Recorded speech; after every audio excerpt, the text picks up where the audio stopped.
রাজশাহী বিশ্ববিদ্যালয় শাখা কর্তৃক আয়োজিত জুলাই আন্দোলনের নেতা বাংলাদেশের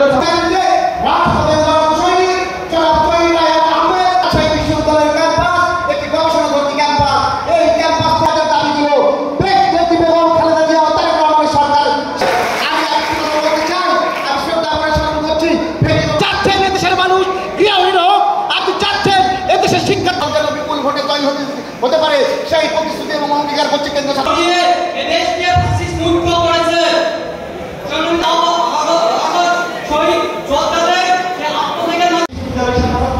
বিভিন্ন হল অঞ্চল ও বিভাগীয় নেতৃবৃন্দকে বাংলাদেশ উপহার দিয়েছেন। তাদের স্মরণসভায় উপস্থিত সকলে রয়েছে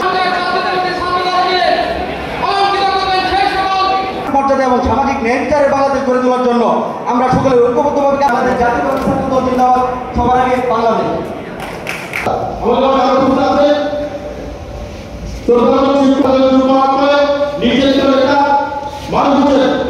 আমার মিশনের টিটুর রক্তরঞ্জিত ক্যাম্পাস রাজশাহী বিশ্ববিদ্যালয়ের গত 15 বছরে যারা প্রকাশ্যে গণতান্ত্রিক রাজনীতি করেছে রাজশাহী বিশ্ববিদ্যালয়ের বিভিন্ন ছাত্র সংগঠন, সেই ছাত্র সংগঠনের সভাপতি সাধারণ সম্পাদক অনেকেই এখানে রয়েছেন।